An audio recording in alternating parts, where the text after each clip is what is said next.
Megastar birthday ఎంత బాగా celebrate చేసుకున్నారో అక్కడ వచ్చిన అతిథులు కూడా అంతగా ఎంజాయ్ చేశారు. వారిలో ఇప్పుడు మంచు లక్ష్మి కూడా ఒకరు.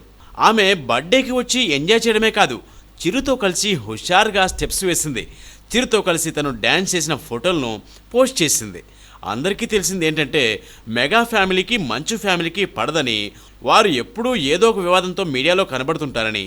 కానీ వారు ఫంక్షన్లో కలిసినప్పుడు మాత్రం అన్ని వివాదాలు మర్చిపోయి హ్యాపీగా ఎంజాయ్ చేస్తారు.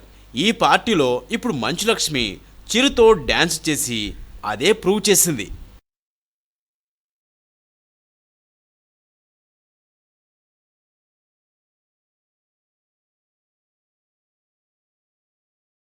ఈ వీడియోపై మీ విలువైన కామెంట్స్ ని మాతో షేర్ చేసుకోండి. అండ్ ఇంకో విషయం, సబ్స్క్రైబ్ చేసుకోవడం మర్చిపోకండి.